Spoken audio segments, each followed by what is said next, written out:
There is a mirror in your house that tells the truth only after the room has been quiet for a while. Not the quick mirror by the door where you check your shirt and keep moving.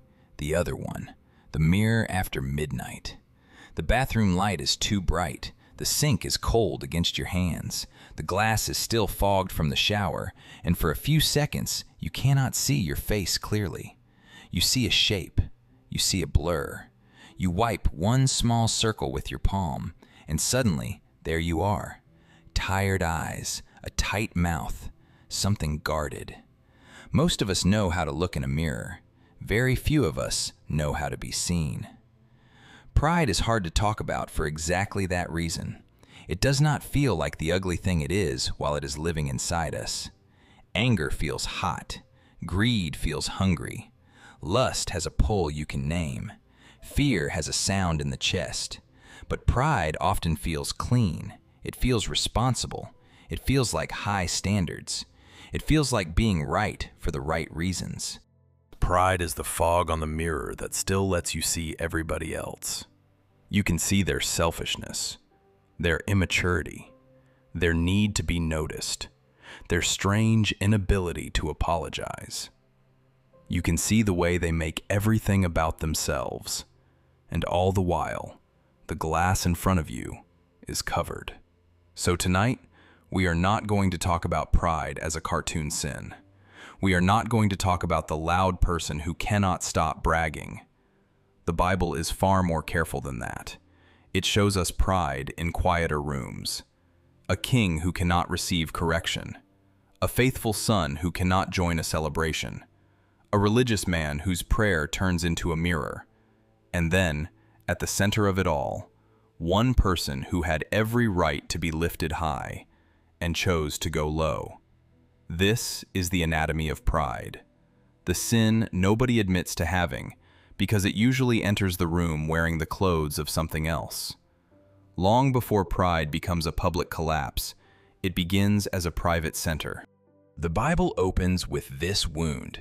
In Genesis 3:5, the serpent tells the woman that if she eats, she will be like God. That sentence is not just about fruit, it is about a new center. A human life no longer arranged around trust, but around the self. My wisdom, my judgment, my control, my right to decide what is good and evil on my own terms. Pride is not only thinking too much of yourself. Sometimes it is thinking of yourself all the time. It is the self as judge, the self as scale, the self as witness, the self as lawyer, the self as little throne in the middle of the room. And once that throne is there, almost anything can become material for pride. Success can feed it. Failure can feed it. Religion can feed it. Pain can feed it. Being ignored can feed it. Being praised can feed it. Even humility can be turned into a costume if the self is still watching itself wear it. This is why James 4:6 lands with such force. God opposes the proud, but gives grace to the humble. Not God dislikes pride. Not God is mildly disappointed by pride. God opposes it. The verse is quoting the deep wisdom of Proverbs 3:34, where God gives favor to the humble and deals with mockers according to their mockery. James is writing to people whose desires have become tangled. They are quarreling. They are judging. They are boasting about tomorrow as if tomorrow belongs to them. James 4:1 says, their fights come from passions at war within them. James 4:13-16 warns the person who plans the future without saying, if the Lord wills. So, James is not aiming at only the proud person out there. He is aiming at the ordinary heart that has quietly learned to live as if it has final say. There is a Hebrew word that helps us feel the shape of this. Proverbs 16:18 says, pride goes before destruction, and a haughty spirit before a fall. The word translated pride is ga'on, and it carries the sense of rising, swelling, being lifted up. The picture is simple. Pride swells. Pride lifts the self higher than it should be. Pride makes the soul stand on its toes, but a person on tiptoe cannot rest. And there is a Greek word we will need later when we look at Jesus. Philippians 2:7 says he emptied himself. The word is canoe, meaning to empty, to make low, to pour out status instead of clutching it. So the movement of pride is upward swelling. The movement of Christ is downward love. And every proud moment in us is a small refusal of that downward road. The first portrait is Saul. 1 Samuel 15 is one of those chapters that feels simple until it starts reading you back. Saul is the first king of Israel. He has received a command through Samuel. The command is severe, and the ancient setting is heavy. But the point of the scene is very clear. Saul is told to obey the word of the Lord, and he does not. In 1 Samuel 15:3, the instruction is complete. Saul is not left to invent his own version of obedience. He is not told to improve the command. He is not told to save the parts that seem useful. He is told to obey. But Saul defeats the Amalekites and keeps Agag the king alive. He also keeps the best of the sheep and cattle. Then Samuel comes. Saul says in 1 Samuel 15:13, "I have performed the commandment of the Lord." Then Samuel asks the question that cuts through the fog. "What then is this bleating of the sheep in my ears?" You can almost hear the room go still. There is the mirror.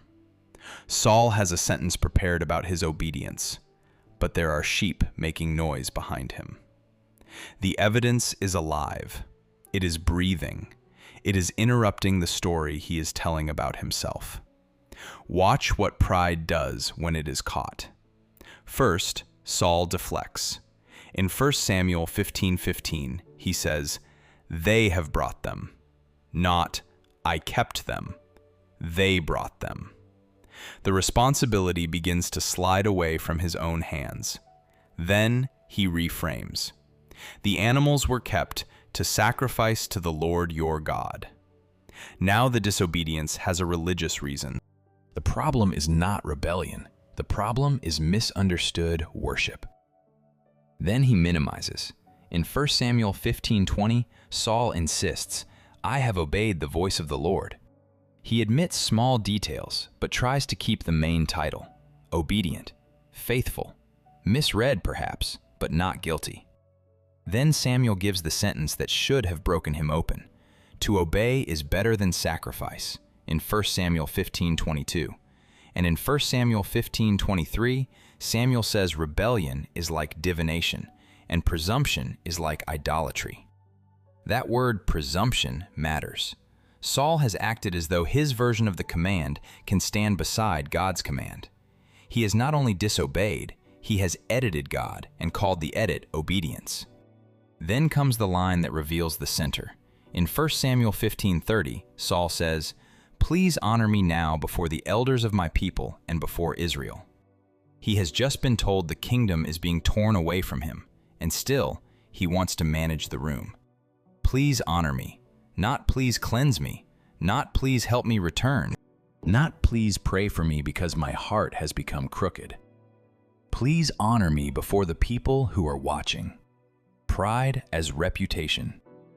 Not the loud kind, the guarded kind. The kind that cannot be corrected without immediately arranging a defense. The kind that cares more about looking repentant than being repentant. The kind that wants the mirror wiped, but only in the places where the public can see. Samuel had already named the change in 1 Samuel 15:17. Though you are little in your own eyes, are you not the head of the tribes of Israel? Saul was once small in his own eyes. When he was first chosen, 1 Samuel 10:22 says he was hidden among the baggage. He was overwhelmed. He did not yet know how to sit at the center. But power teaches a person strange habits. Applause changes the furniture in the soul. A title can move the chair of the self closer to the middle. People asking your opinion can become a slow drug. Being needed can start to feel the same as being righteous. Saul did not become proud in one afternoon. Pride usually drifts in like steam under a door. Quiet, warm, almost pleasant. By the time the mirror is fogged, you have already been breathing that air for a while. And when David enters Saul's story, the fog thickens.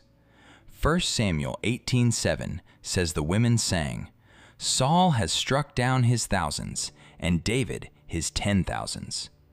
It was only a song, but pride can turn a song into a threat. In 1 Samuel 18:8-9, Saul becomes angry, and from that day on, he keeps his eye on David. Reputation pride works that way. It cannot simply rejoice when someone else is blessed. It calculates what their blessing means about you. It turns people into rivals. It turns friendship into suspicion. It turns every room into a scoreboard. There is somebody listening who knows that feeling. You heard someone else praised, and you smiled, but inside, something closed. You saw someone succeed, and before you could pray for them, you measured yourself against them. You received correction, and while the other person was still talking, your inner lawyer was already building the case. That does not mean you are Saul. It means the fog is real. The second portrait is the older brother in Luke 15. Jesus tells the story of a younger son who takes his inheritance early, leaves home, wastes everything, and wakes up hungry in a far country. In Luke 15:17, he comes to himself. He decides to return home as a servant because he no longer feels worthy to be called a son. But the father sees him while he is still far away. Luke 15:20 says, "The father runs, embraces him, and kisses him." Before the son can finish his speech, the father calls for the robe, the ring, the shoes, and the feast. Luke 15:24 gives the reason. "This my son was dead and is alive again. He was lost and is found." The music is inside the house. Then Luke 15:25 says, "The older son was in the field." Read that one sentence slowly. He is not in a brothel. He is not in the far country. He is not wasting the family property. He is working. He is doing the right thing in the right place. His hands probably smell like the field. His back is probably tired. He has been faithful while his brother has been foolish. He hears music. He asks what it means. And when he learns that grace has come home wearing his brother's face, he refuses to go in. Luke 15:28 says, "His father came out and entreated him." The father goes outside for both sons. He runs to the rebel on the road, and he comes out to the religious son in the dark. But the older son has been keeping a ledger. In Luke 15:29-30, he says, "Look, these many years I have served you, and I never disobeyed your command. Yet you never gave me a young goat." Then he says, "This son of yours has devoured your property, and you killed the fattened calf for him. Not my brother, this son of yours." Pride as record. The older brother does not sound arrogant at first. He sounds wounded. He sounds reasonable. He sounds like someone who has done a great deal and received too little. And that is what makes this kind of pride so difficult. It can hide inside real obedience. He has obeyed commands, but he has not enjoyed communion. He has served in the house, but he has lived like a hired hand. He has been near the Father for years, yet he does not know the Father's heart. The ledger has become his mirror. Every act of service is written down, every sacrifice remembered, every unfair moment filed away, every blessing given to someone else compared against what he thinks he has earned. A ledger cannot sing. A ledger cannot dance. A ledger cannot run into the house when mercy throws a party. In Luke 15:31, the Father says, "Son, you are always with me, and all that is mine is yours." The sentence is almost too tender. The father does not deny the older son's years of service. He does not pretend the younger son's sin was small. He simply reveals the poverty of the older son's imagination. Everything I have is yours. The older brother has been begging for a goat in a house where everything was already open to him. Entitlement does that. It shrinks inheritance into wages. It turns the father into an employer. It turns grace into a threat. It asks whether the party is fair before it asks whether the dead have been raised. This pride is common among serious people, responsible people, church people, people who show up early and stay late, people who do the right thing and secretly hope someone is noticing the cost. There is somebody listening who has not left the field in years. You have served. You have stayed. You have been the dependable one. And somewhere along the way, the work became a record, and the record became a wall. Now, when God is kind to someone who did not do it your way, something in you stands outside with folded arms. The problem is not your faithfulness. The problem is the story your faithfulness has started telling you about what you are owed. The third portrait is the Pharisee in Luke 18. Luke tells us the target before Jesus tells the parable. Luke 18:9 says Jesus spoke to some who trusted in themselves that they were righteous and treated others with contempt. Trusted in themselves. The center has appeared again. Two men go up to the temple to pray. One is a Pharisee. One is a tax collector. The Pharisee stands and prays in Luke 18:11-12. God, I thank you that I am not like other men.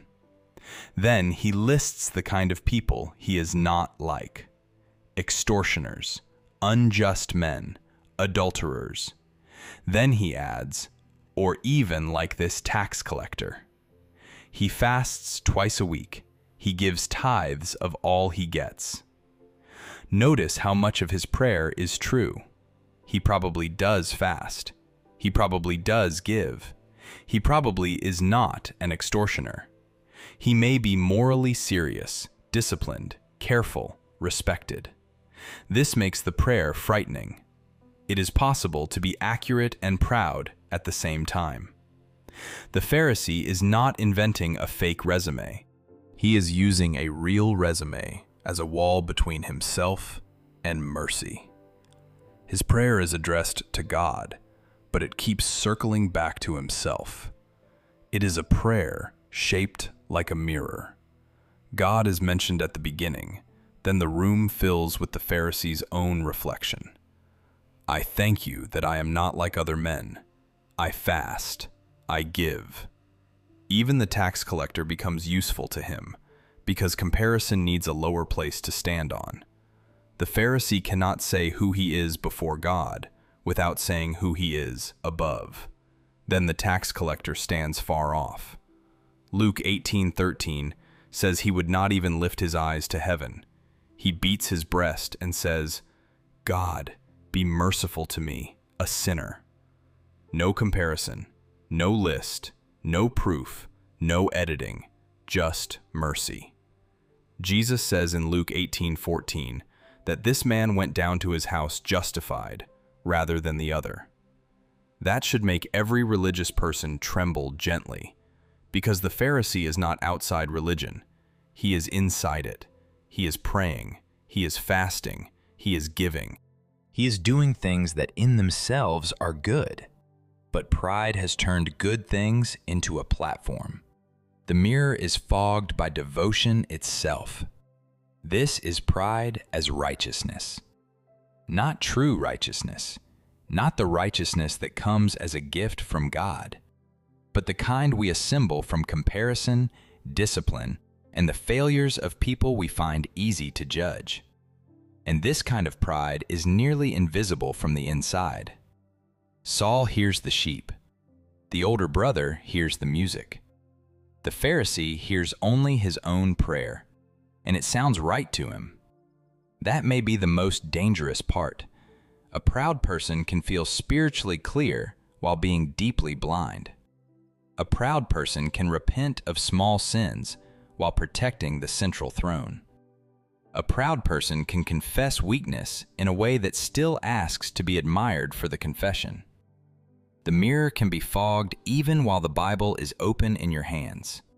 Saul, the older brother, and the Pharisee are not the same man. One is a king. One is a son. One is a religious leader, but they share one structure. Saul builds his standing on reputation. The older brother builds his standing on record. The Pharisee builds his standing on righteousness. Reputation says, I must be seen well. Record says, I must be paid back. Righteousness says, I must be above them. And under all three is fear. This is where we need to be very careful. Pride is ugly, but it is often built around a wound. The proud person is not only inflated, the proud person is often afraid.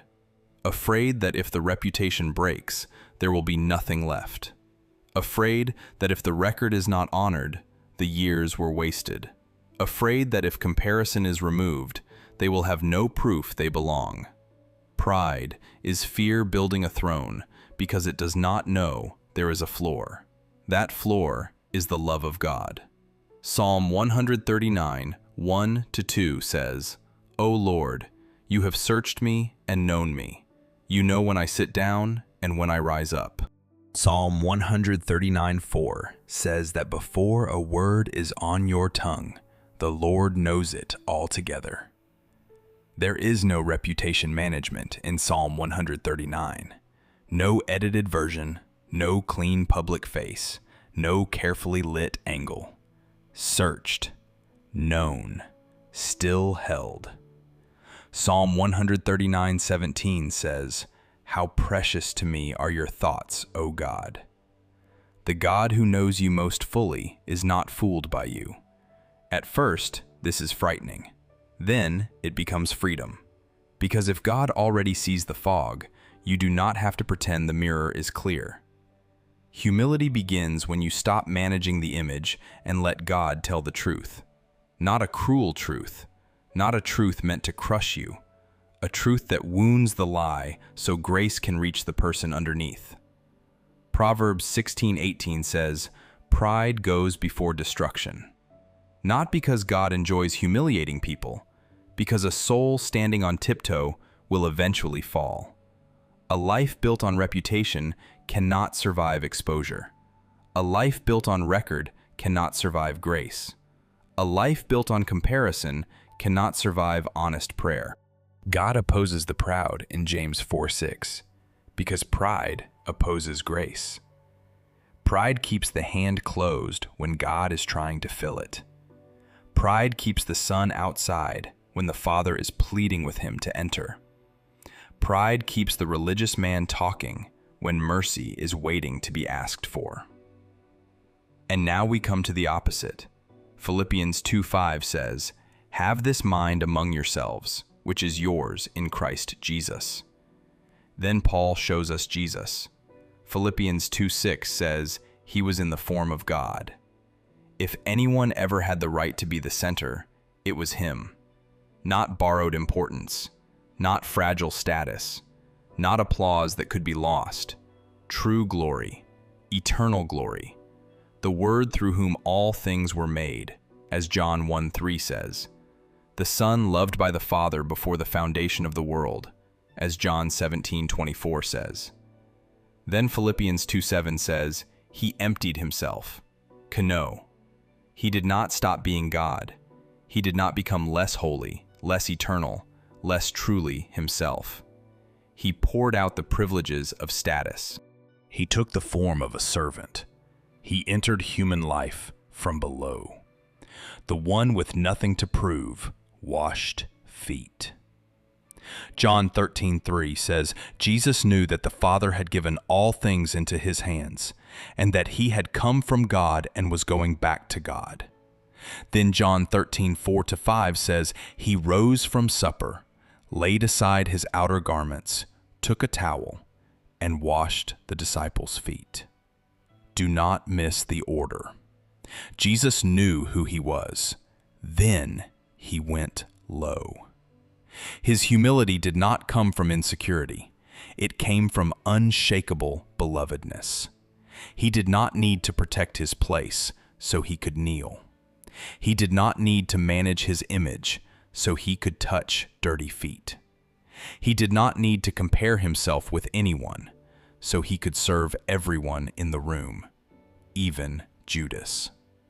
This is the cure for pride, not self-hatred, not walking around saying you are worthless, not pretending gifts are not gifts.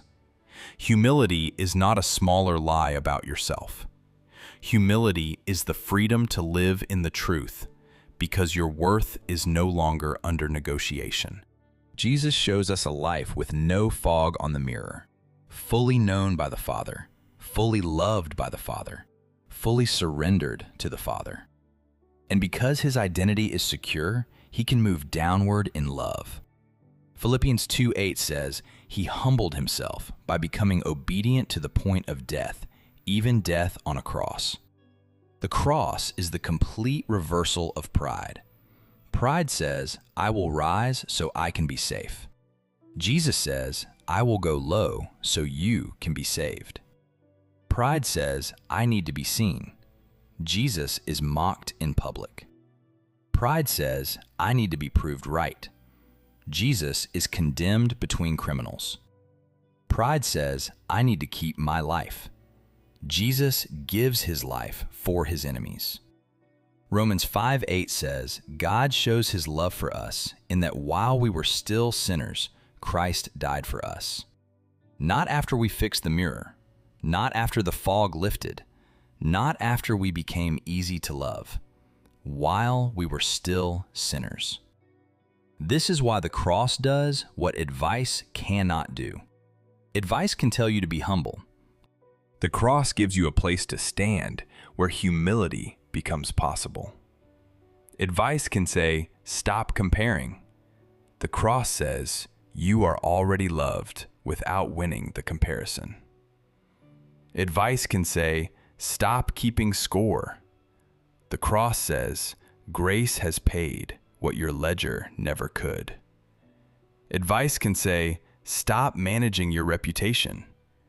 The cross says, "The truest thing about you is not the image you maintain, but the mercy you have received."